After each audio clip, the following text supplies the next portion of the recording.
Tem um pessoal agora aí me criticando aí e colocando que os frutos, né? Acho que eles têm uma diferença entre o fruto do Espírito, que tem suas 9 manifestações, de Gálatas 5, e os frutos que, após o fruto do Espírito estar em nós desenvolvemos frutos para Deus. E os frutos para Deus é decorrente da palavra em nós implantada.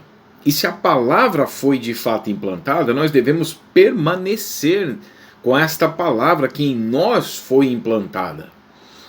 E eles associam isso com igrejas cheias. Por exemplo, eu sou pastor. Então eles acham que para que eu realmente desenvolva frutos para Deus, eu tenho que estar com igreja cheia. Em que parte da Bíblia tem isso? O que nós temos nas Escrituras com relação ao pregador é não colocar outro fundamento, igual eles estão fazendo aí nas igrejas cheias, associando Deus e a sua palavra com dinheiro, e dizendo que Deus só pode estar na vida da pessoa se ela tem dinheiro, ou se ela alcança os resultados que ela busca, ou seja, indo em contradição com a fé que permanece mesmo em meio a não termos os supostos resultados, não por outro fundamento, 1 Coríntios 3, permanecer como despenseiros na palavra de Deus, 1 Coríntios 4, 2, permanecermos com a palavra que é poderosa para salvar as nossas almas, Tiago 1, 19 e 21, a palavra que é inspirada por Deus, toda a Escritura, e útil para correção, que eles não querem, né? A população global hoje não quer.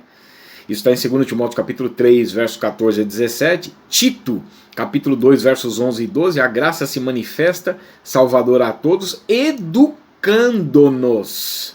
Então a palavra vai agora ditar as regras.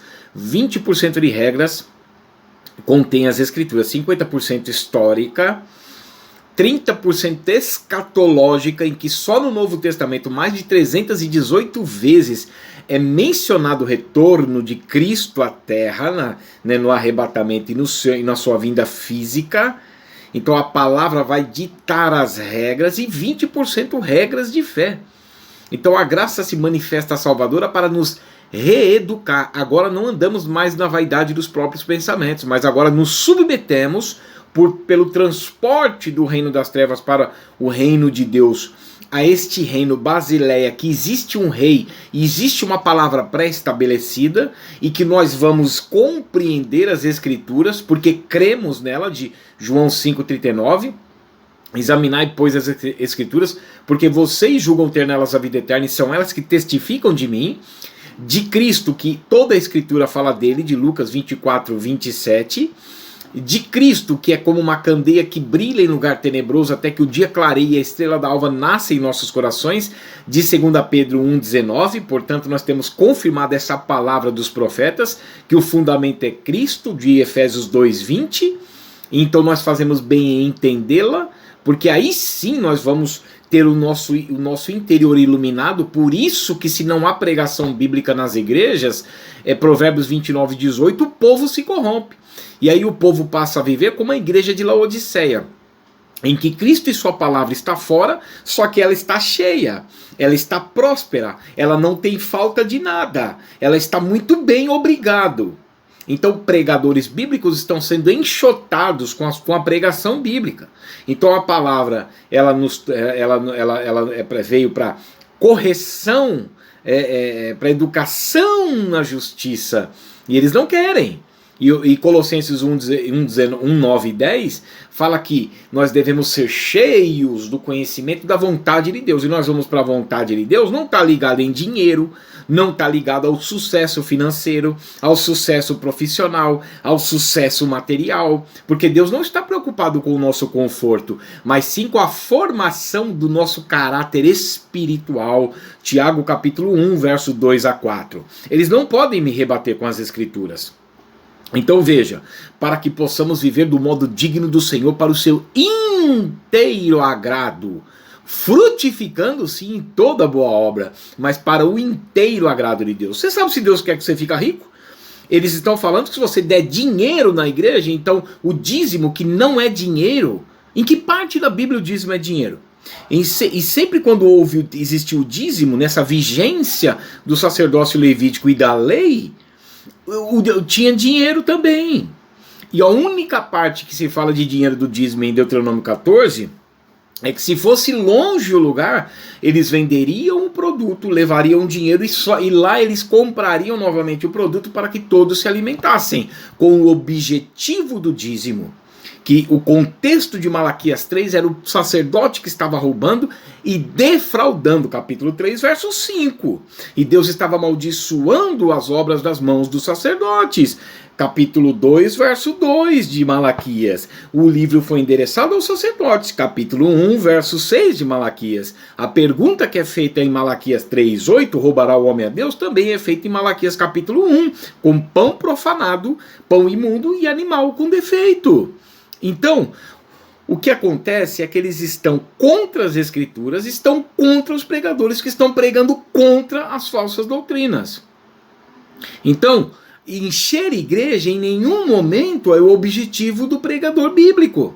O pregador bíblico ele deve tomar cuidado dele próprio e da doutrina, 1 Timóteo 4,16, e o pregador bíblico ele deve, quando Cristo voltar para buscar a sua igreja, achar esse pregador bíblico fazendo assim, Mateus 24, 45 e 46.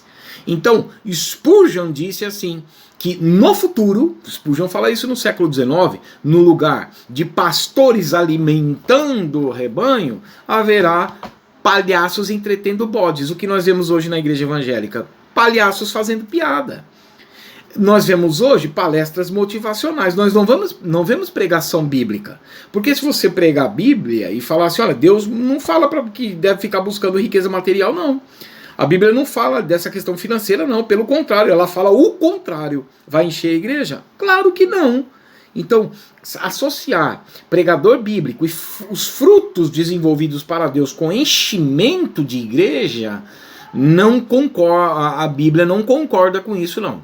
Então eles têm que atacar de outra forma. Então, para os pregadores bíblicos, vai lá para 1 Samuel 13, versos 8 a 13, em que mostra que porque Saul, que já tinha recebido uma orientação de Samuel para permanecer na palavra que Samuel havia dito como profeta de Deus, temos confirmado a palavra dos apóstolos e profetas, ele não permaneceu. E sabe por que Saul não permaneceu? Pastores da nova era.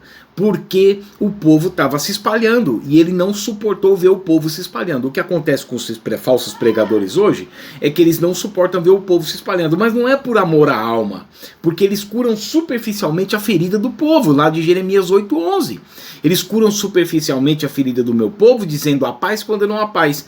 Quando eles dizem que há paz, lá para a igreja de Laodiceia, no capítulo 3, no verso 17, onde eles dizem assim, estou rico e abastado, eu não tenho falta de nada. Só que no verso 20, Cristo e a sua palavra está fora de Apocalipse capítulo 3. Então, pastores, presta atenção. Se o povo está se espalhando porque não quer ouvir a palavra de Deus, tenha aquilo que Paulo disse em 1 Timóteo 4,16. Tem cuidado de ti mesmo e da doutrina. Aí você pode salvar primeiro você, depois aqueles que estão te ouvindo.